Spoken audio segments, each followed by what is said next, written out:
Welcome to the Kenyon Long Show. I'm your host, Kenyon Long, in the building. And of course, this is Quick Hits, man. Make sure you hit that subscribe button, man. And of course, drop them comments, man. In the house, we got Kgood. What's good?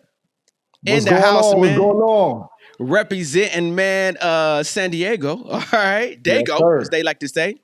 All right. Yes, sir. You got to pronounce it D-A-Y-G-O. Yeah, man. Glad to have you on the Kenyon Long Show. Man, you're doing great content out there. You covering music. You covering, I heard you covering sports too, but like, how did you even get started with this format? So approximately, I want to say about 8-9 months ago, I decided, seeing YouTube content and being, I'll say a little bit before that, tail end of COVID, I started to look into like content production and things like that. And I'm like, man, I'm very good at speaking. And, people like how I talk and things like that. I'm like, I could host, I could do some type of content, things like that. I was like, all right, let me kind of look in to see what I feel like would be a good niche for me as far as creating content. And then I started off doing movie reviews. And I was like, okay, movie reviews, boom. I know I could do this. I started going to the movie theaters once a week, catching all the latest movies, doing movie reviews, things like that. I was like, okay, cool. This is getting, some traction. As people like what I'm doing, things like that. Cool. Then once, the beef started popping off with Kendrick and Drake, I started getting into that because I was like, okay, music's already my forte. Rap, R&B. I've been, a student of music since I was 17, 18 years old, producing beats on an old Gateway computer. Oh, shout out to Gateway. All right, right. Yeah, I had a Gateway. We had that back in the day, using the Gateway computer before they went out of business. And then I also had Fruity Loops. So I was on FL, I think probably version 1 or 2 way back in the day. And from there, I was like, okay, I'm going to produce music, do all that good stuff. And then once, like I said, once the beef popped off, it just tied into my nature. Like R&B is my number one love. Rap, that's my hand in hand, basically sister to R&B. So I've always been a big enthusiast of rap and R&B music. And then I was like, you know what? Let me give people my perspective on what I feel about this type of beef that's going on, especially when I like both artists, Drake and Kendrick. And I just felt like the matchup was perfect way to just really start breaking things down for people. And from there, I was just like, all right, presentation is key. So, I put together my studio, built, the desk behind me. I got all my lights, got all my different things going on. I was like, aesthetics first.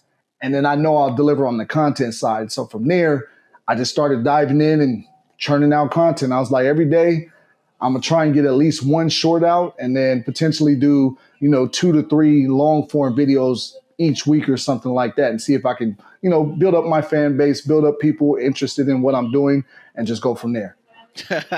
That's dope, man. Look, are you living my life? Like, fam, I did all my mixtapes in college. All right. I had a Gateway computer.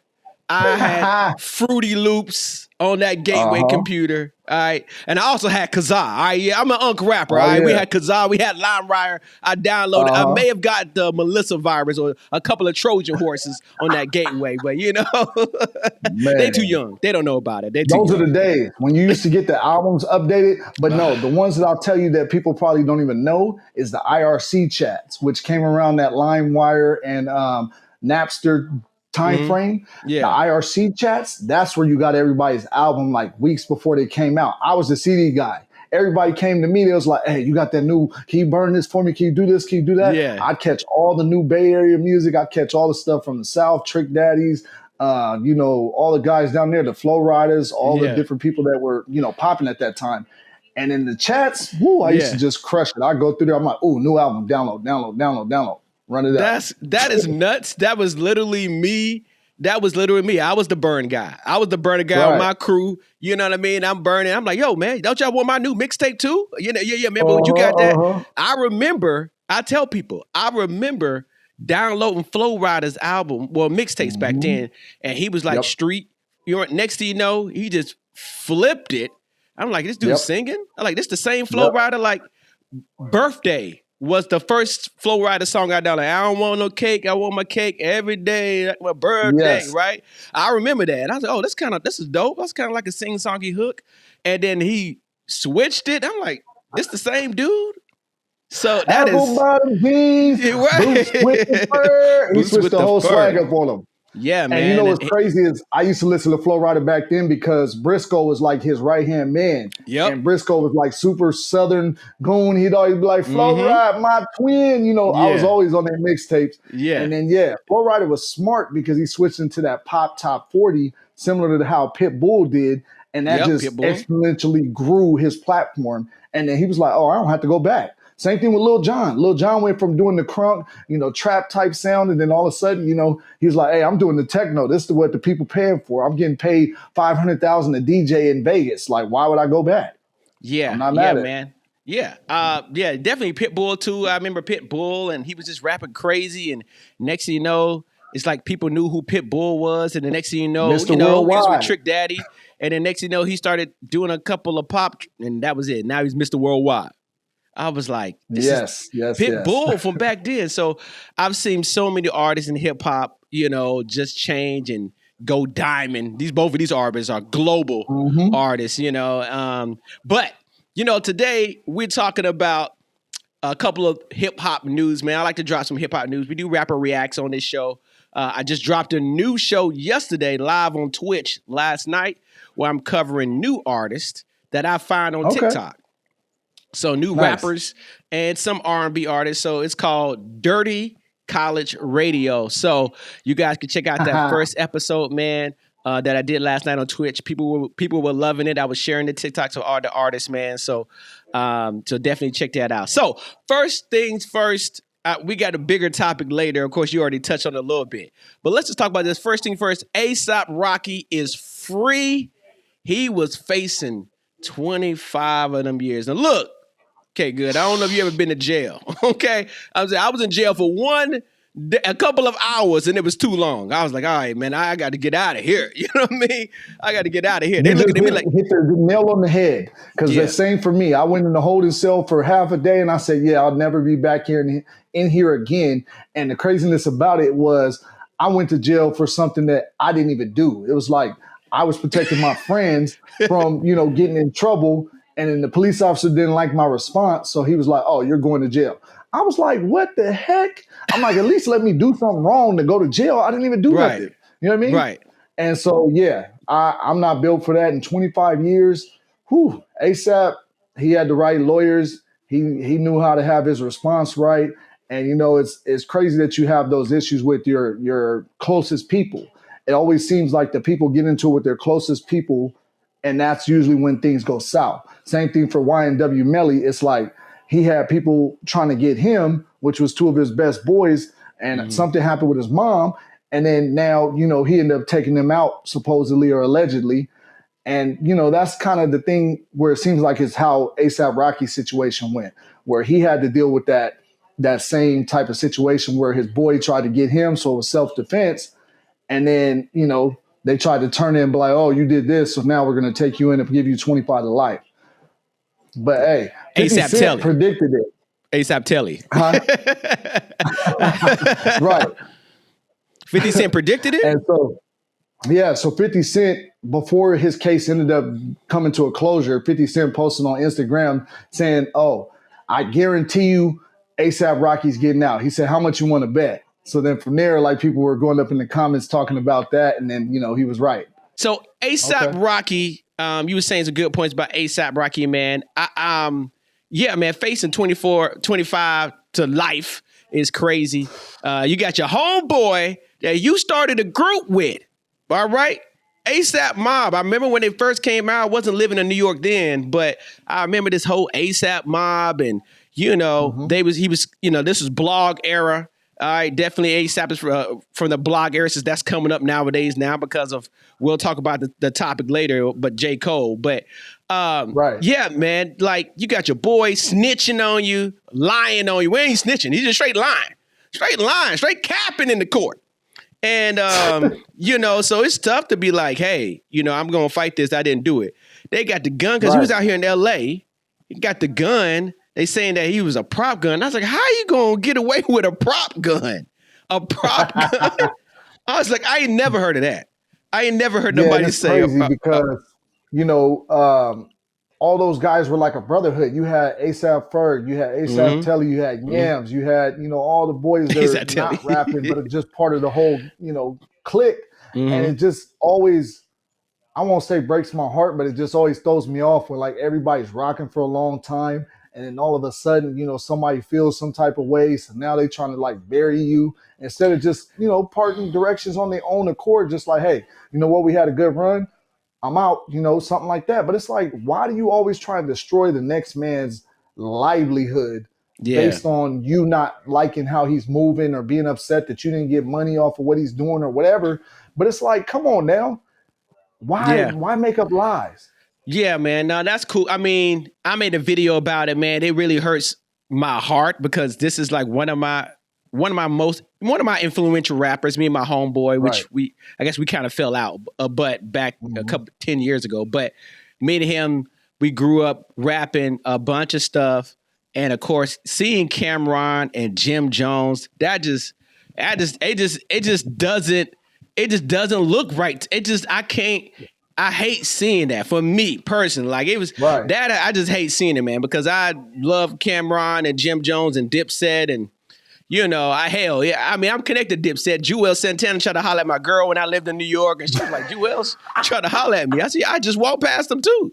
And she definitely said no. But you know what I'm saying? You know what I mean? She was only one rapper in my life, all right? But that's the craziness too, because it's like, it's funny when stuff like that happens. And then the part that makes it even weirder with their situation is that like Jim Jones always seemed like he was the muscle. Him and Freaky Zeke were the ones that held down the clique whenever stuff happened. So it's like, how now you trying to make it like this man running from fights and not holding his ground and somebody slapping him or whatever else you're trying to pin on this man, when it's like if 20 people were up on him and you said they passed you by and didn't even try to get you, but you want to talk about him running from 20 people from BMF, like, come on, bro. What do you expect? You want the man to stand there and just take a 20v1 or a 20v2? I'm not doing that even if I'm the hardest man in the world.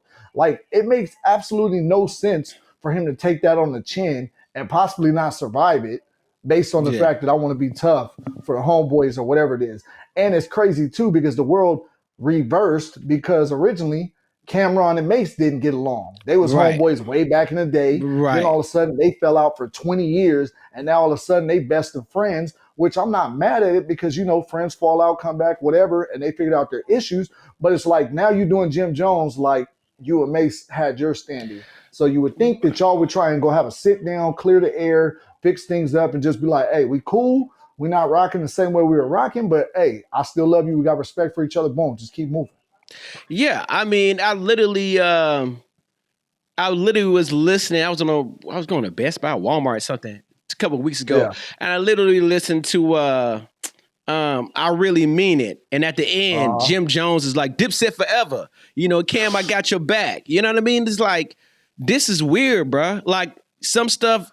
For you to be talking about your man like that, it doesn't matter. If I knew you for 20 years, like me and one of my homeboys I knew since middle school, we fell out for a stupid reason, but I wouldn't be trashing him. You know what I mean? For one of my boys that when I go back home and we all went to high school with, you know what I mean? I'm not going to do that. We was all a crew. We all rolled. We all did things. And I wouldn't just trash them. So it's like, y'all, I said it on Twitter. I said, yo, man, take this offline. I don't want to see this. Because y'all more powerful. If you cool with Mace now, even though y'all was clowning him for going to San Diego and preaching, you know what I mean? Ain't nothing wrong. Yeah, becoming a Pastor Mace. Oh, yo, you Pastor Mace. Y'all was clowning Pastor Mace, and now you cool with Pastor Mace. Y'all will be more powerful if y'all had you, Mace. I say this.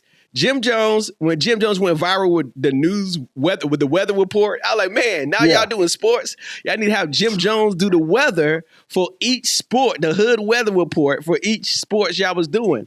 So I just hate to see that, man, because that definitely love Dipset, man, and Cameron. Yeah. But they're one of the founding groups out of New York. It's just like D Block. Those names just were synonymous. Everybody was like, I'm a D Block fan or I'm a Dipset fan. Those were like the two factions going through the East Coast. Yeah. And then it made its way all the way to California. My boys are over here like, oh, I'm D Block. Oh, I'm Dipset. That's crazy. Everybody was like rocking with the whole wave. So it's like as a unit, your team regardless what happens, if somebody didn't do something like unspeakable that ended the friendship, it's like, all right, cool. We went our separate ways. We're going to keep it player. Just continue to go on about our business. You know, if we reconcile at a later date, we reconcile at a later date. And that's one thing I respect about Ice Cube and Mac 10. Even though they both aren't rocking right now because, you know, Mac 10 did something. Yeah. Ice Cube's not over here dragging his name through the mud and being like, oh, F him. I'm not rocking with him. Whoop, whoop. He's this, that, and the other. Ice Cube's like, all right, cool. I'm not dealing with my mans. That's it. Yeah. I definitely hate to see that too, because I grew up. Even I was in North Carolina.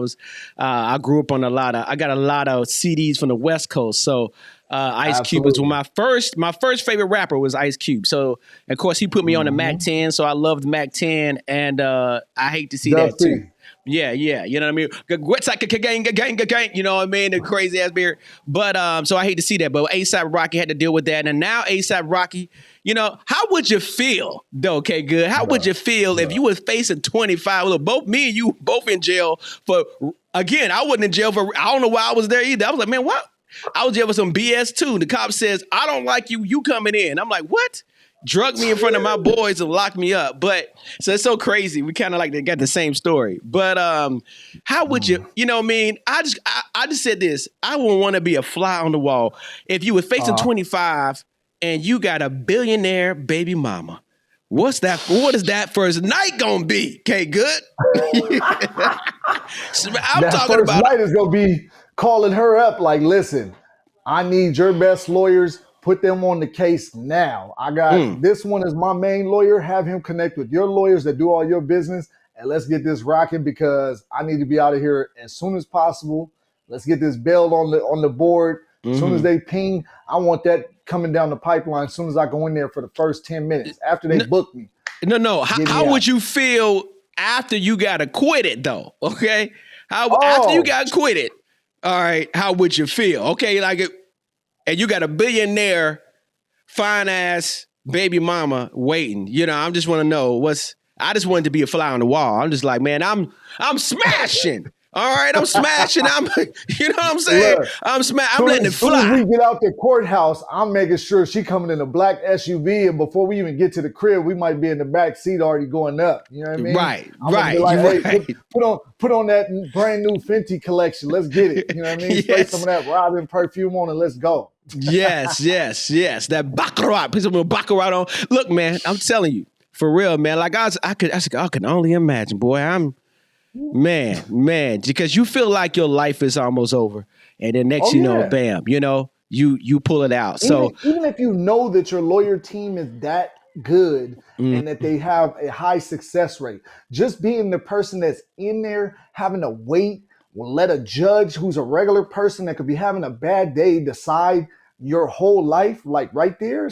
Like, you can't be comfortable in that position. I don't care how big of a team. I don't care if you got Johnny Cochran revived from the grave. Like, whatever it is, you're not going to be comfortable knowing that you're waiting for someone to make a decision on your life. Yeah, man. No, for real. It's jail's no joke, kids. Jail's no joke, man. You know, so shouts out to ASAP Rocky, man. Hopefully you get your thing on. Moving on to the next subject here. We got you know, I'm from North Carolina originally, man. You know what I mean? I'm from North Carolina. Okay. And so, of course, this week we were shocked by one of the other big three. All right? Of the big three, he's now released a new song. J. Cole released a new song called Clouds out of nowhere that I just found out. He let us know that he just did this week. Yes, just did. He just wrote it that week. Dropped Clouds. I dropped my opinions on it. I was the first reaction on that video. And this week when it dropped, I was filming. And next thing you know, I was like, oh, shoot. I went to Twitter and everybody's like, J. Cole. I was like, what? So what are your thoughts about J. Cole's Cloud song? So I really love the J. Cole Cloud song. And I'm actually doing a long form YouTube video on it next where I break down his fact that he's underrated, because so many people, you know, once he bowed out of that beef with Kendrick and Drake, they took it for granted, like, oh, he's soft, he's trash, he's this, he's all of that. And, you know, I really wanted to see him get into that lyrical battle, be in the mix and all of that. But once I started hearing where Drake and Kendrick were taking it, I was like, okay, J. Cole is actually friends with both of them. He's not one to be stuck in the middle. He doesn't want to come at Kendrick in a disrespectful way. He was like, oh, if we're spitting bars, I'm going to be in the mix. So fast forward, he got out the mix. Now, he dropped a couple of, cool tracks after that. It was solid stuff, but it wasn't like Clouds. He spoke on a lot of, real life situations, how the fact that, human jobs are being taken over by AI, how, just kids are being stuck to iPads. Billionaires are controlling just like what we do. And we're over here trying to barely buy houses, not qualified, not making enough income, all of those types of things. And he's, the one thing about J. Cole that really makes him such a great rapper is that he's introspective and he's also worldly. So he thinks on both ends of the spectrum, and he puts together such a great song, and it has congruency. You know, Clouds was such a smooth, ethereal type of feeling. You just hear that, that synthesizer come in, the smooth drums, and then just the way his pacing goes on the bars and the beats, it just already takes you someplace. So he came back at the right time, showed everybody that he still got it and that he belongs in the big three. He's not some side piece that, oh, he's a pawn and then, this is the rook and that's the knight. Nah, right. This guy is actually over there. He's king or castle, one of the ones on the board that's really making moves like that. And I feel like so many people are going to regret that they act like J. Cole is not that guy, because when it gets to the end of his career, you're going to go back through his catalog and just see how much diversity he had and how he's put together a lot of these records that you're going to be listening to for lifetime. A lot of these records are not going to get dated. Okay. All right. That's pretty good. All right. Pretty good. Yeah. I mean, I think for me, yes, I do have a personal opinion about backing out of a battle, because as a North Carolina rapper who record is battling dudes is 20-1. I really don't back down. Okay. I never back down. And I get what he was doing. It was like you said, right? We spitting bars. All right. It was a friendly bars. So I get it. Like, oh, I'm going to show you. So he just said some stuff about Kendrick while you're out, but he was like, I guess kind of playful with it. So I get it. Right. But then it's like, you done put yourself out there, and then next thing you know, they're going to start coming with some bars. So it's just like, okay, now you're just going to back out. I'm like, no, you starting a battle, you jumping in. But Clouds for me, after this historic battle, I would say one of the best battles, the biggest battle ever. I guess I would say the best diss song ever, because it was at the Super Bowl, so it has to be. Right. I say Clouds. I like Clouds. I love Clouds. I gave it 5. My rating is CDs, so I gave it 5 CDs. Okay. It's a smoking track, right? Of course. So it's not that smoker's vibe, lo-fi. I just didn't want it to be J. Cole's first song after we've just heard Kendrick and Drake drop some crazy diss songs, both of them. Right. I'm like, okay, J. Cole, we know you backed out. Your fall off is coming. The fall off is coming. Like, I want it to be like just a banger. Masterfully lyrically though, the cadence lyrically dope. What he said, what you said about AI, right, all that messages, dope. I know J. Cole does have like a low tempo beat for some singles he put out first. I just wanted like a banger to kind of like hit the charts. And I get it. He just wrote it on this week. He just wrote it, put it out there. And so I just want to be the first thing we heard from him to be like straight up like, okay, now I'm here. All right. That's the thing with him, to where I feel like he not disappoints me, but he kind of like aggravates me, because he never usually chooses to drop bangers. He's all about like, he wants you to vibe. He wants you to get that mindset, all of those things. But then that last album he just dropped before this, when he had Amari on there, when he had the song with 21 Savage, he had all these things on there. That was the J. Cole that I wanted for the longest time, because one of my boys is J. Cole's biggest fan. J. Cole can't do no wrong, all of that. But I was like, bro, I want him aggressive. I want him coming at people like, I'm here. You're going to respect me regardless what you think, because everybody want to put me in this box. And that's what he delivered in his last album, where I was like, okay, this is J. Cole. Like when you go into the movie Bad Boys, when you shoot, that's how you shoot. Yeah. No, definitely, man. I mean, I feel you. I mean, I've said stuff. Look, I'm from the States, so I try not to be super critical of J. Cole because I know I can, because for me, just because I've met hundreds of North Carolina rappers, and I'm you know, and I hate to tell people this, but you know, I'm just telling people. I mean, I just know for a fact. Like I was picked to open up for 50 Cent and all this. I was on a bunch of radio stations, but look, none of us. I moved to New York, right, to get a record deal, but none of us got to the level that J. Cole did. J. Cole was in New York. You know, and North Carolina, we got phenomenal rappers. Some of us rap like we from Atlanta. Some of us rap like we from New York, but we have the best of both worlds. And so I could be super critical. That's why I try not to put my opinion too much about J. Cole, because he's still the only one. Him and DaBaby now, right? But DaBaby still had to do gimmicks to even get people to notice him. He was, I knew people. I wasn't at South by then. I went last year, but he was. People were telling me he was walking around with diapers on. The baby diaper I mean? On, yep. Yeah. And the other thing with him too is he got to a certain point where he got big and he thought he was bigger than the system. So he started saying them gay slurs and stuff at one of his concerts, and then he got blackballed, and now he's trying to work his way back up there because he's like, oh shoot, I wasn't as big of a person as I thought I was, where I could just pop it how I want to pop it. So now he's like, oh okay, I got to eat some of that humble pie and refix my image. So it's like J. Cole is North Carolina as far as one of the biggest mainstream artists. He has his own festival called Dreamville, which is for the town. He's putting on for the whole state. And that's the thing, is it's like he has a lot of pressure, and being that he's not someone that loves to be in the limelight, it's like he still does things his way and he still delivers. Every one of his albums, goes platinum. He sells millions of records a year, and he doesn't have to do all the extras. It's like he has such a loyal fan base. He can just keep running his stuff the way he wants to run it. And he's able to put on a talented team. He's got, multiple artists on his team that are nice. He's got Boz.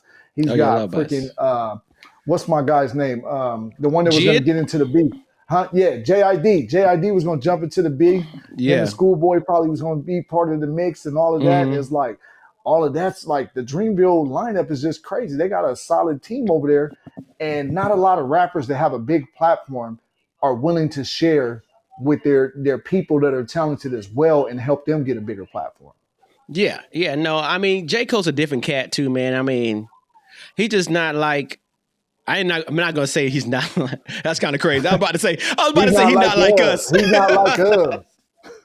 But really though, J. Cole is like, look, he's from, I know Fayetteville. Fayetteville's hood, man. It's our military town, but the rest of it, most of it's hood. After that, I believe the base is hood. It's, super hood. But Moray is from Fayetteville, who got a new project dropping. So shouts out to him. And so, but it's Fayetteville, man. The Ville is hood, man. So, but J. Cole, he's kind of like, when you go to college, this happens, man. I mean, I wasn't super hood, but I was hood enough to where when I left my black college and went to a white college, I was wrapping my T-shirt around my head. We was doing that. You know what I mean? That was what we doing in my black college. We was wrapping a T-shirt around the head, walk around campus like that. When I went to my white college, they was like, why is your shirt on your head? You know what I mean? I looked at the pictures like, damn, I was hood. I was, you know what I mean? I was to them. I'm like, this is what we do, man. You were in that Petey Pablo twist your shirt off here. Actually, that's Greenville. So yeah, Petey Pablo was trying to, at that time, Petey Pablo was out, and he was trying to get to the club one night. He couldn't get in. So Petey Pablo, definitely seen him. But yeah, so I will say also shouts out to Petey. I mean, he had it a little moment, but he couldn't sustain it as long as J. Cole has. Reason why is because the era changed, and back then you didn't have the direct to consumer like you do now. That's the thing. Like J. Cole and them have the machine; they can go the machine route. But if J. Cole decides, okay, right now I just want to sit back, I'm gonna work on my craft, and then all of a sudden I'm gonna drop something on my website, I'm gonna post on X or whatever, or any social platform, they have the way to automatically start churning the people to them without having to say, hey, machine, put this out for me. That's where I feel like a lot of the rappers from the early 2000s, mid 2010s, they weren't able to have that same type of platform. They might have had some hits, but it was like, okay, we weren't able to get that next hit without the machine putting $1 million behind it. That's where it differs for these artists. And I think my thing about what I want to say about J. Cole is, he'll just, you'll catch him in New York, he's riding a bike. You're like, why you ain't taking a car? We ain't got limo service. Somebody said last year they was at the beach. We got a couple of beaches. And so I was at the beach and seen J. Cole with his wife just, you know what I mean? Like, Jay, I mean, I know he plays basketball. I got boys that live in Raleigh. And so, but I go back to Raleigh. I was living in Raleigh, but I never bumped into J. Cole. But some people just be like, oh man, yeah, he went and pulled up to Carolina and started playing basketball. So you just kind of, I guess J. Cole he's kind of like a wanderer, and you just may end up seeing him. Yeah, he's just a regular guy, and I think that's what the life that he wants. And so but he's super lyrical. No doubt about that. One of the best of the state, no doubt about that. And so, but I just wanted, like you said, a banger track. Like, yeah, y'all was hating on him. Guess what? Number 3 is back to be number 1. So be that as that may, man. This is called Quick Hit. So we're going to keep it moving. Next subject we got, man, of course, is the biggest subject. It is right now on the charts. We got a battle. The battle is on the charts right now for the rap charts. We got Drake got a song. Kendrick got a song. Now it's Kendrick's got one song. Drake got the number 2 spot. Kendrick got number 3. Drake got number 4. Kendrick got number 5. So both artists got songs in the top 5 random songs. Baby girl. You know what I mean? There are people on. Yeah. I predicted this on the Kenyon Long show. I said my advice to Drake was don't do a rap album. I said do an R&B album. I literally said this. And I said do an R&B album and you'll get because the girls love you. You'll get the girls. Right. And next thing you know, I saw the announcement come up. I said, oh, with Party. I'm like, okay. And then next thing you know, I seen girls on TikTok. Y'all don't be. I don't want y'all hear. Y'all keep saying wop wop wop wop wop. Keep saying that. Go ahead, keep saying because when this Drake drops, and even after the project has dropped, I just watched it even today on TikTok. These women are still promoting Drake and dudes too. I seen this one dude, the big buff dude. He's like, y'all, man, Kendrick, man, y'all don't nobody outside the West Coast be saying, hey, man, play Kendrick. He said, but on the North and the South, which is probably not true, but in the North and the South, man, we be playing. We all love Drake. So Kendrick's only like on the West Coast. What do you think about that, Kgood? I think they full of SHI because when it comes to this music, Kendrick is universal across the states. Now, I will say Drake has a bigger platform because Drake is an artist that consistently put out music. He did styles of different music. And perfect example on the SSS4U, he actually did a Spanish song talking about, I want to meet your madre and your padre. Like, the thing about him is he tries to assimilate other cultures when he does the island stuff, when he tries to do, the Afro beats, when he does reggaeton, whatever it is, he always tries to jump into these different lanes. And from there, I feel like that's where his other fan base continues to grow. One thing that Kendrick doesn't do compared to that is Kendrick doesn't say, oh, I'm going to go drop this Spanish track and I'm going to, do a little flip here. You might catch him do like one pop song every couple years or something like that.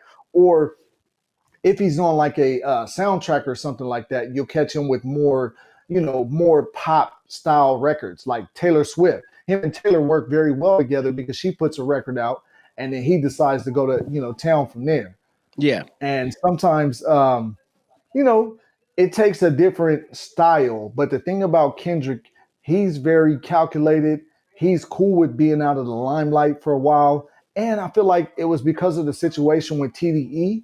Like, he enjoys being on TDE. Those are his brothers. They helped him build up his career, get better, do all of these things. But when he outgrew them, he was already kind of done with his contract. So why keep giving them free music when you have a time when your contract expires versus you have a set amount of albums you have to make to be able to get out your contract. So that, I feel like, is a reason why he stayed, inactive for a multiple year span versus how Drake consistently puts out album every year, every other year, things like that. And I feel like I wanted the R&B album from Drake, but I think these songs, they weren't that like Drake Take Care, style. This wasn't Views. This wasn't that super Drake smash banger. Like right now, that Nokia song and the other one, Something About You or whatever, those aren't even my favorite songs. I like the songs that Party came in first that were, like coming off. Party came in singing his behind off on a few of those songs. So that's why I was like, okay, Drake, you gave him something because you knew you had to give something. But I honestly feel like if he takes a year off, he actually allows himself to dig through some beats for a while, like let his brain relax, go hit Turks and Caicos or go to one of his favorite islands, go to Mykonos, do something. Yeah. Just get out the way for a half a minute. And I promise you that next album he delivers will be one of those classics versus like, all right, we're going to listen to this. But 10 years from now, I don't think anybody's going to play some sexy songs for you the way that it's in rotation now. Well, I broke this album down by, I don't know, just being an artist who wrote a lot of songs, and I don't want to always put this back on me, but I'm just saying, I don't know why. If you just anybody out there who's a rapper or who's a writer, it doesn't matter. I can smell number one when Drake didn't write the song, and we already know Party wrote a bunch. They probably got 1,000 songs in the vault. Yep. So I think this was just some songs in their vault because number one is not even synced correctly. Like you said, the Spanish song comes out of nowhere. And then you got new lyrics because one of these songs you got new lyrics on. All right. Because you're talking about Kendrick and you talking about Melissa Ford. Right. Yep. But I feel like, I think T-Pain said the same thing too after me, but he said like these songs are just tossed together. And like, hey, but if you that popular, you can do that. You got songs in the vault you ain't never put out. And this is why Tory Lanez is like, I just read an article. He's like, or I saw on Twitter, like he want to drop now. He want to drop in a month, in the next 30 days, because he want to be with The Weeknd and Drake. I'm like, well, Tory, you should have 300 songs in the vault. This is why you a singer. You should have 300 songs in the vault. You know what I mean? Not because you can go to jail, but you should have songs in the vault, man, if you that high of an artist to where you're recording. So I know Party and Drake got tons of songs, and I felt like this album wasn't cohesive. And like you said, there was some skippables on here. There's some songs I did like Give Me a Hug, though. I was like, oh, shoot, Give Me a Hug. I reacted to that. That's got a lot of views on Snapchat. And I did like Give Me a Hug, but that Nokia song, I thought that dude was Nav. Baby girl. I was like, who's this? That's corny, man. Baby girl. Maybe it's a Canadian dude, but baby girl. That just sounds so corny. I was like, man, I wasn't a big fan of it. And like I said, I liked about 6 songs on that whole 21 song album. Yeah. And 4 of my favorites were all the ones that Party Next Door led on. And Deeper was my favorite one because Party was in his bag singing in the beginning of that song. Yeah. And I would say as far as my favorite that Drake did, Seeing Towers, because I liked his vocals. I like how he was doing that. Seeing Towers. Yeah. Like he was, he had that flow. Yeah. And I feel like oftentimes throughout this album, his vocals didn't keep a consistent chain. Like he didn't keep the same style of recording on every song. Like I could hear where sometimes he put extra auto-tune, where he put the doubler on, when he did this. That's why I was like, okay, I'm not really feeling it like that, because his actual sound and things, you could tell these records are from different eras. It's not all from now. I'm like, okay, Drake, you need to give us a whole R&B album of right now if you're going to drop one. So that's why I said take a break, do 1 year, get your whole stuff ready, and then be like, all right, boom, here's the new album. I said the same thing about some. I love Party. I was mad that I was up on Party day one. Like I almost thought I downloaded him when he first came out, but from Kazaa. I don't know, maybe he was after Kazaa, but definitely The Weeknd I downloaded on Kazaa though. I remember that. I had The Weeknd House of Balloons on Kazaa, and so. I was like, damn, these singers are changing their name. Like first we had somebody called The Weeknd, now we got somebody with this long ass name called Party Next Door. But I was like, what is up with these names people are making? And so I said the same thing about the autotune. I feel like, man, Party Next Door, his autotune is like when he uses it on his albums is way better. And I was like, it was kind of off on some tracks. And so I said the same thing about the autotune. I didn't like how it was used. It felt like it was used wrong. So I felt the same way. Man, we think alike here, Kgood. You know what I mean? You know your music. Great minds think alike. You know your music. You know your music, man. But yeah, so now these two are battling it out on the charts and both are on tour. You know, Drake has done a huge marketing this week, though. You know, I already knew it was fake when they had a drone catch him gambling, and you know, and then he throws the slide. I was like, oh, this is a hell of a ad for steak. You know what I mean? I was like, why would a drone catch you gambling? Like, all right. So he did that. How did it just know where up the building to go find this man out of all the people in this particular building when you know most people probably don't even know what unit or number he's at. You know what I mean? Right. And so, and then Drake, why would you step outside if you see a drone outside? You know what I mean? People got inside like, oh, don't get in my business. Let me go tuck off. Right, there's a drone out there. You know what I mean? Somebody like, hey, there's a drone. Yeah. So I was hell of a marketing there. Then I just saw on TikTok that I don't know the reason why, but he wore Jason Tatum's dad's jersey in just out there in Australia. And so so he was rocking that while he was walking around Australia. So I thought that was great marketing for him. And his dad said, Jason Tatum's dad said, yeah, he's known Drake for like 6-7 years because of Jason Tatum. You know, all right. And then allegedly, Kgood, he sent the flowers. I don't know how he did it, but he sent the flowers to Melissa Ford while they in the middle of recording. Somebody snitching. Somebody snitching. Who snitched to know what time they recorded? Man, I don't know, but it's funny because I feel like anytime it relates to a female, Drake is gonna find his way into the mix. This man is very female oriented. I mean, he'll F your mama, he'll F your baby mama and your wife. And your side chick. He's the type that's gonna get in the mix however it goes. And supposedly, you know, he ended up smashing Lil Wayne's girlfriend when Lil Wayne had to go sit down. And then that's why he got the tattoo of Wayne to try and like apologize for that. And that's the one thing. It's like, you know, when he raps about loyalty, he talks about all these different things as far as who betrayed him in his rap beef and all that. I'm like, one of the things, if you look at it, one of the things, if you look at it, is how could you be loyal knowing that one of the biggest sticking points as a man is their woman?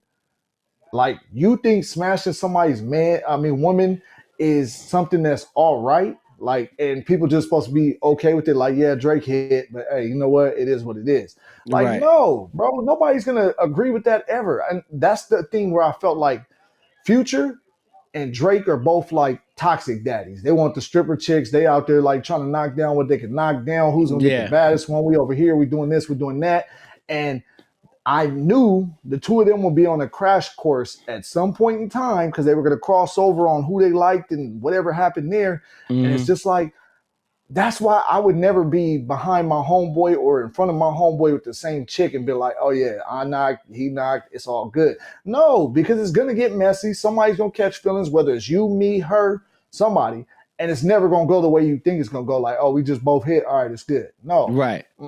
Hey, I'm gonna clip this and send this to the NBA players, man. Like y'all up here running through the same chicks, bro. You know what I mean? Y'all got baby mamas that got others. You know what I mean? Like, yo, man, chill. You got what's bro? NBA players. Look, man. TikTok has taught me. There's so many women in this world. There's so many women out here. I'm like, damn. And where do you live? Like, if I was famous, you wouldn't even catch me with a woman that had any type of fame, because why do I even want to deal with a woman that I know's dealt with somebody else high profile before me? Right.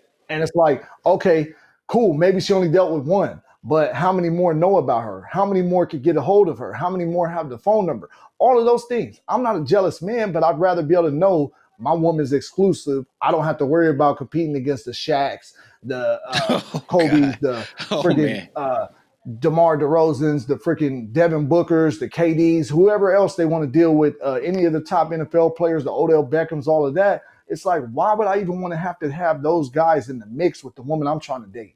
Just imagine, I'm somebody famous, I'm doing my thing, but then Jalen Hurts slides on the chick that I'm dealing with. What do you think she gonna do? Yeah. Unless we've been locked in for a while, she gonna be like, oh, Jalen Hurts, bigger bag, cooler dude. Okay, yeah, I'm grabbing him. Like, come on, who wants that?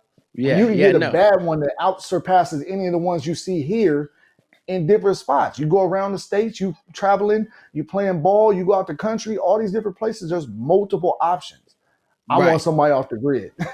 Yeah, no, for real, man. I mean, I like chicks who barely be on Instagram. Like, yeah, I'm like, she'd be like, oh yeah. I'm like, when I talk to a chick, she'd be like, oh yeah, I don't really do social media. I'm like, yeah, you know what I mean? Ding. Now, yeah, that's the ones. And if she bad too, and she'll barely do social media. Like, oh yeah.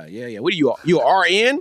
Oh, okay, yeah. Oh, you busy? You too busy for social media? Oh yeah. Like, that's the ones you want. You want a busy, bad chick that don't do social media, because when you get these girls that's like, you know, Instagram that you know got a nice body and everything, and they got some of these NBA players in their DMs, and I know him, I know blah blah blah, and you know, I'm like, you know, oh yeah, I used to, and they just say it like it's nothing. Like, they'll tell you like, oh yeah, I used to talk to him, you know, Vince Carter. I don't know, you know what I mean? You be like, the easiest way to weed through that. Take your woman out to a club in the city that y'all from and see how many guys that know her come over and say hi. That's the easiest way to figure out what it is. And then if you see what kind of profile of dudes is coming over, you'll know what type of time it is. Yeah. And I think that's why dudes, you know, a lot of dudes, you know, they'll start after you done worked your way in the city. Once those high profile dudes, once they done work with all these girls that done knock down all these dudes, then they got to fly them in. They got to fly them in. Right. They got to fly them in from Dallas. You're getting flued out. Right. So you got to fly them in from Dallas. They got to fly them in from Houston. You been to Houston? Yes, I have been to Houston. You've been to Houston? Yeah, I was out there in Katy, Texas. My cousin, he was out there living. He used to play NFL, and then he moved out to Houston, where he's actually from Texas. But I've been out there. I've been to the strip clubs and the clubs and stuff. I ain't never seen nothing like that. Look, we off subject. Look, I was in Houston last year for the first time. I ain't never seen nothing like that. I went to Joey's. It just kept being 10s walking in, groups of 10s, 2 and 3 girls of 10s, and they come into the bar by themselves. I was like, what the hell? It kept coming in the door. I was there. I was like, perfect. This is why James Harden love it. Yeah, the perfect example for that. Where is Drake's favorite place in the United States? Of course, it's Houston. Houston and Atlanta. Because he gets all the different flavors, thick women. You know, he got the bad strippers, he got the regulars, he got everything he wants, good food, all of that. So that's why every time, you know, he's always got some type of shout out to Houston, Katy, Texas. You always hear that in the mix. So you know he's out there every chance he gets. Yeah, I don't know how many chicks he done smashed, him and James Harden, but I remember I got in an argument with the girl, or a discussion in Houston. I was like, because I said something in this bar. I was like, yo, man, I could play something else besides Drake. Like, damn, man. This girl was like, you said something about Drake? I'm like, yo, girl, he ain't from here. You know what I mean? Right. Like, damn. Like, Drake is not from Houston. You know what I mean? Like, he only shouts you out because he's one of their own. Yeah, he only shouts y'all out because he's running through y'all girls. You know what I mean? Like, come on. Knocking them down. Lining them up like pins, knocking them down. Right. And man, I just like, y'all. Yeah, I mean, like, he's not from y'all. Calm down. But look, man. The thing with that too, Jay Prince gave him that extra little stamp. So, you know, that's why they all want to act that way. Yeah, it's true. He had something on that contract. So when they first started. So so that's why he gives love to it. But we know the main reason why is the women he running through. All right. That's why James Harden couldn't. Hell, James Harden played better when he was down there. I will say that, you know. But man. So I think to bring it back, Drake and Kendrick on the charts. I think they're gonna keep battling out on the charts, man. And Kendrick's tour is gonna start up. He's gonna be all over, and once it kicks off, but. You know, I think that, you know, the stream wars is out there. I think they're going to keep battling on these for the next 2 months until somebody significant can drop. I don't know. Like I said, if J. Cole can drop in the next 2 months, maybe he can take some position there. I think J. Cole probably end up waiting till summertime or like the fall, because it's called the fall off. I think he's gonna be ready for the fall when he drops that album. And he's making sure it's gonna be the one that hits you right in the dome. Like, look, you're gonna feel this one when I throw it. It's not gonna be some lightweight stuff, because he was talking about it possibly being his last album.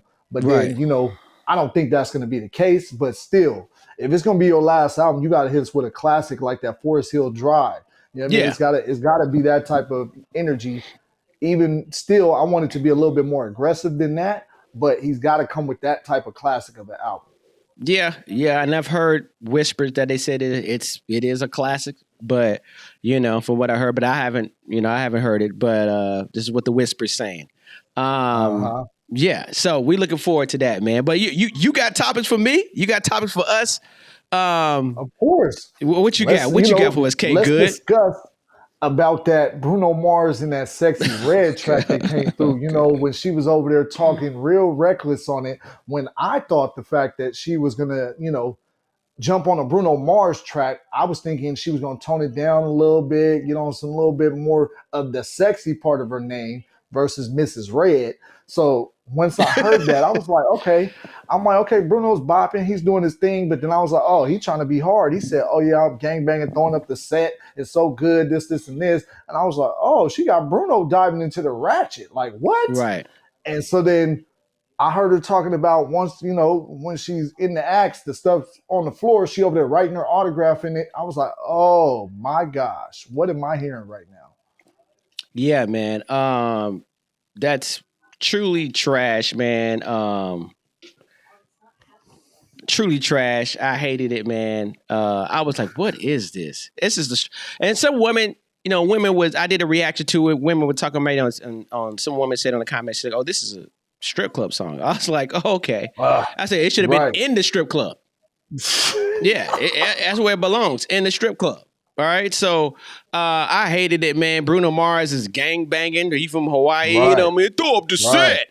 All right, pussy so good you can throw up the set. I'm like, what? Don't nobody do that. Bro, you're what?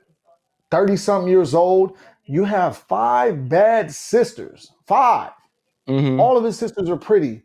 And you decide to put out this raunchy, ratchet record with Sexyy Red of all people. I'm like, him and Cardi B, even though she talks reckless, she does some of that stuff, she toned it down when she got on the song with Bruno. That's what you're supposed to do. Instead, I don't know if Bruno needed the marketing or wanted to kind of jump himself back out there or what. Yeah, like when you do a song with a pop artist, I don't know why he chose Sexyy Red of all people. I saw the tweet. I know it was Now, I did not know that was marketing. All I heard was, I saw somebody, I don't know, one of the blog posted something like, oh, Bruno Mars, like, hey, anybody got Sexy's number? I need her number. I need to talk to her. I'm like, what? I was like, I know this is a joke. I thought is this a meme account? Bruno Mars asking for Sexyy Red? So I was like, this got to be a joke. So the track was a joke. You know what I mean? Like, for Bruno, sure. I said, Bruno, you are a true musician, a true artist. All right. You are one of the best performers. All right.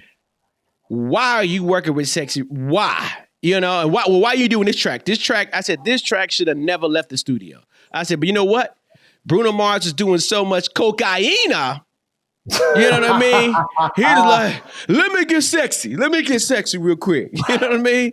I'm like, and what? Supposedly he has that, that big debt in Vegas of $50 million or whatever. Allegedly. So that's why he's doing that showcase and continuing to have to work out there. So I don't know. Maybe I was like, okay, maybe he was thinking this will pay off a big chunk of his debt because Sexyy Red is popping for being ratchet, and then he jumps in the mix.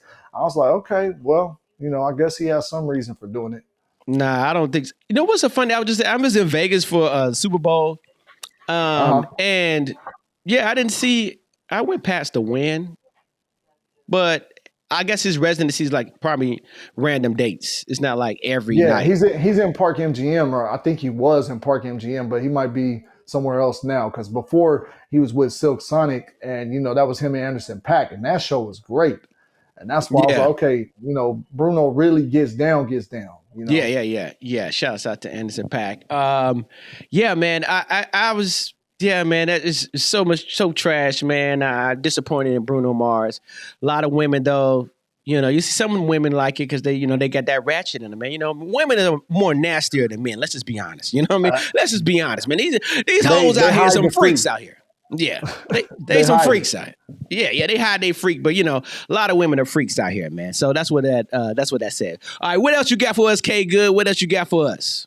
So how you feel about that Leangelo Ball Tweaker song, and what about the remix that he dropped with Lil Wayne? Did you like that? Because I was vibing with it. I like when I'm a swerve in the corner on him, whoa, and I feel like he brought that New Orleans kind of like bounce back to it, and I'm like, all right, I can get with this because it's different than what everybody else is putting out right now.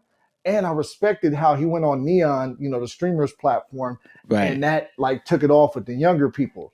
So for me, I felt like that was a really good way to drop a record and get himself popping. And now all three Ball brothers are successful. Are they? I mean, yeah. Are they too? One is really successful. One is, he got money. Lonzo's 7 or 8 years in the NBA. Yeah, that's still I mean, he's multi-billions of millions. You're right about that. Whether you're working for him or not, you at home chilling with your leg up. Here's the thing with that. I didn't like the track. All right. I didn't like the track. Number two, I'm like 45 minutes away from Chino Hills. I see Chino Hills on the way to San Diego. And so I was like, I'm from the South. Why? I get it. You can do I do different vibes. Artists can do different vibes. As we know, Drake does different vibes. Way different vibes, though. Drake just picks anything. He spins the wheel and like, okay, Afro beats, this dude, he's gonna do a lo-fi album soon. But no, country's next. Country, yes. He's like Beyonce. I'm diving in. Yeah, he was gonna say Drake's like Beyonce. He just gonna pick one. So I think the track, whatever, it just didn't. Whatever, it didn't make sense to me. Here's my thing. Here's the thing I tell everybody, and I made my reaction to this. The track, I didn't think the track was good, but people were clowning this track and making it a meme. These kids were. They clowned it into viral. So they was doing videos like, and people were saying, this would have been a hit back 20 years ago. This would have been a hit. And they had to, I put on the episode, I put on one about long T. They had to throw back on backwards. I'm walking to when I hear that Jello, right? They was making it a meme on social media. To the point where they made it viral. Even the Detroit Lions, right? Yeah. Well, no, the Cleveland Cavaliers. Them boys in the locker room, they started playing it. And even Donovan was like, somebody said, he's like, are we playing Jello? He was like, I guess, shout out to Jello. You know what I mean? And because somebody said, put that Jello on. So it was a meme. They literally memed this song into success, made it viral because people just wanted to do their videos off of it and pick at it. No, and everyone said it would have been good 20 years ago. But bro, you from Chino Hills and you rapping on a down south New Orleans Cash Money track. Yeah. But I'm just like, and you're rich, you know what I mean? So just like for me, the optics was like, I was just like, okay, but where are we gonna go with this?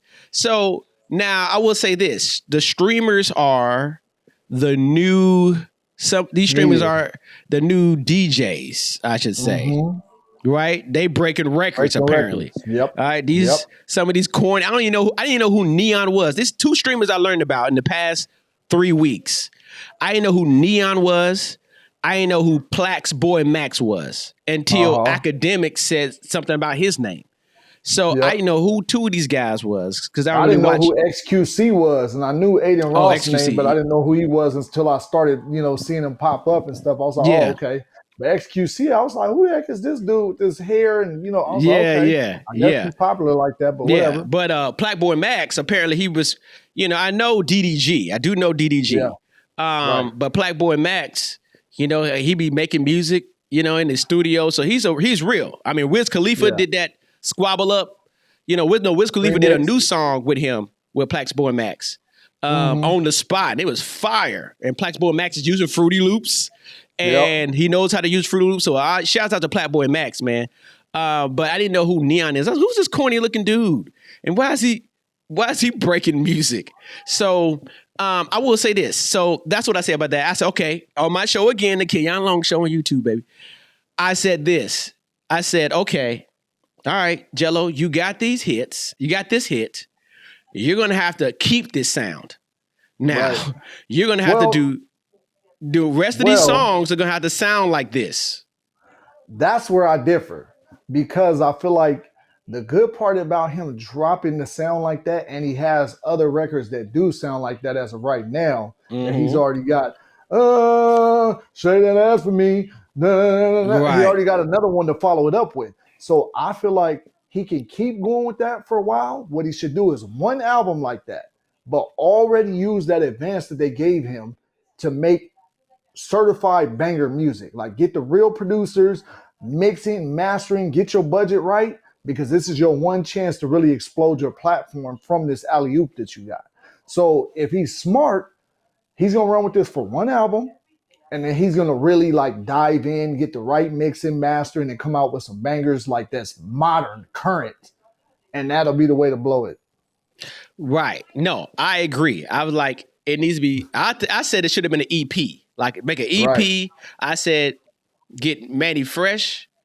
I said, you could get Mustard to make these type of beats. Mustard can do these beats. I said, you get Mustard to make these beats. I said, Hit Boy to make these beats. Or go straight to Manny Fresh.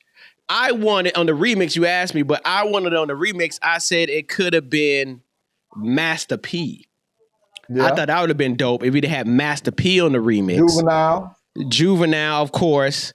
I said if you would have had one of them on the remix, right away, that would have been dope. But I think the reason why he chose Wayne is because Wayne has an album coming out. So Wayne, already is in the works of dropping his Carter 6. Yeah, so that's why he went that route.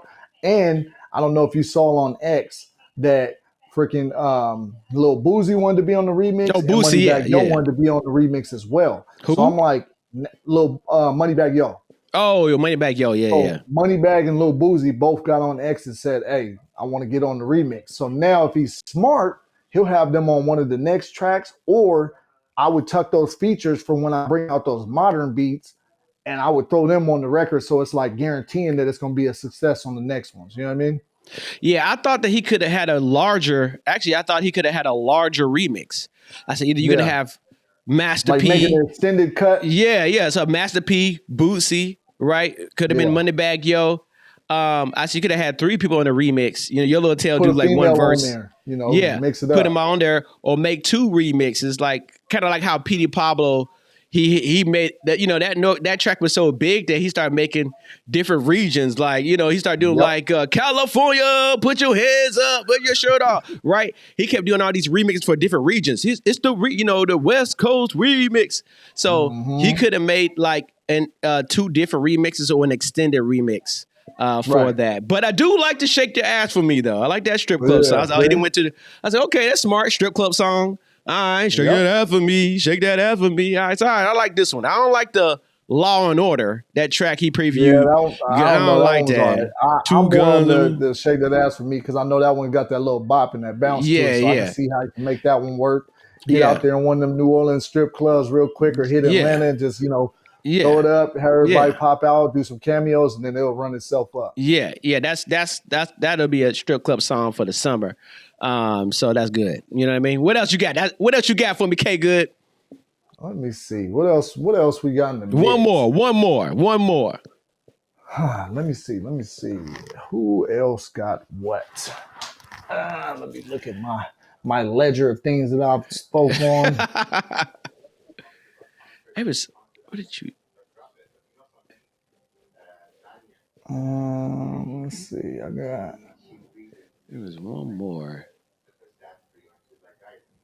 Oh, okay. One thing that I really I'm gonna come back to you. Boom. All right.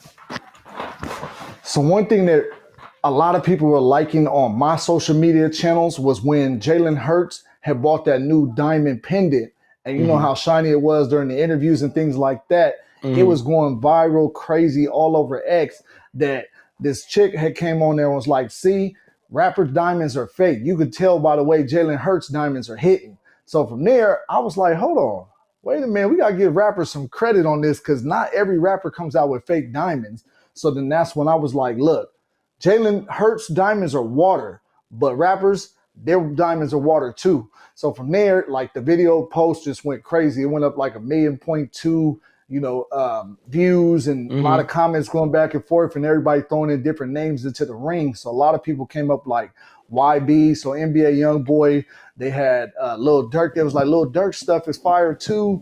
And then, the Drakes and all the guys like Kendrick's new chain too, that new one he bought with all the different little colored stones. I was like, okay, these chains are water, different, flavors of stones. And it was like, okay, you can see that the rappers can compete with the athletes as well. Now, if you're talking some of these lower level rappers that are just getting started, they might be getting the Amazon chains or these different, other variations of chains, getting the Moissanite or the CZs and all that type stuff. So I was like, okay, this is something that, I want to break down a little bit better because I'm pretty knowledgeable about what is or isn't a style of diamond and kind of like how the chain should shine or things like that. And I was like, all right, we got to give credit to the rappers because they got it too. Yeah, I mean, definitely it's just from the history of time of hip hop, man. Like rappers been known to rock chains, different kinds of chains. I mean, it was gold always in the 80s, right? And in the 90s, and then we got to rose gold. I was like, what the hell? Rose gold came out. Dudes is like rocking rose gold. Got to get rose gold. Right, rose gold, and then it switched from that to diamonds, and to then from diamonds to multicolored diamonds. You're like, okay, they made diamonds, and so I think in the history of hip hop, the chain has been synonymous with a lot of things. If you lost your chain in the hood, you're trying to get it back. People getting their chain snatched. So, or just your record label, you know what I mean? The most famous chain, the Rockefeller chain. Everybody wanted a Rockefeller chain, the Rough Riders, you know what I mean? Throw the rock up in the air, So I think just jewelry chains in hip hop has been synonymous with rappers. We assume as fans that they're all real. And me as a rapper too, like you always wanted to be able to like get signed so you can get it. That's why rappers the first thing, just like football players, NFL players, that's what they do. Like as soon as you get their first check, they going to get a chain, like I think that's what rappers we always wanted to do. Like as soon as we get a deal, we're going to get the chain, you know what I mean? So they know what time it is. So, I think, I don't know, like you say, I believe you too, like some lower tier rappers, they may go to the jury in the mall. You know what I mean? Like they call Soulja Boy. They call Soulja Boy in the mall. They say, go Soulja Boy, you in the middle of the mall. So some rappers trying to fake it till you make it, I guess, but a lot of rappers got that water. Right, that real drip on them. That Ric Flair drip make them go woo on the chick. Yeah, woo, nature boy. Oh man, yeah, definitely, man. Well, look, Kgood, man, it's been dope having you on the Kenyon Long Show, man. I'm blessed to have you here, man. It's so crazy. You definitely know your music. You definitely know hip hop, man, to the fullest. Let everybody know where they can follow you at, and of course, we'll tag you all in the description as well. So make sure you guys check that out. Where everybody can follow you at. Absolutely. So Instagram is the Kgood. And that is my name across pretty much every platform. If you're looking for my podcast, it's SplashTalk Podcast. And that's on YouTube. And it's on, some of the other platforms as well. But that's pretty much where you can find me. If you're into hip hop, if you're into sports, if you want to know what's going on as far as pop culture in the current, daytime news, whatever it is. And also I'll give you my insights on different, musicians, people that I think deserve recognition. Whether it be like the Missy Elliott's, who's one of the best rappers, producers of all time, and she doesn't get as much recognition as she should. Things like that will be also uncovered if you watch my content. So I appreciate all the likes, the subscribes, follows, and that's just how I like to do it. Splash on them. Hey, appreciate that. Appreciate that, man. All right. This is the Kenyon Long Show, man. Make sure you subscribe to this, man. Make sure you subscribe to the show. Of course, we got Rappers Reacts. Of course, this is a quick cut, long, extended quick cut, giving you hip hop news, man, as well as we got the brand new show series, I like to say, Dirty College Radio, where I spotlight some of the hottest, newest, the dopest, I think, unheard of, unsigned rappers and R&B artists. I think is dope out there. So, of course, check that out, man. Make sure you follow me on Twitch, Kenyon Long on Twitch, as well as check out the Kenyon Long Show on YouTube too, man. The Kenyon Long Podcast as well, I should say.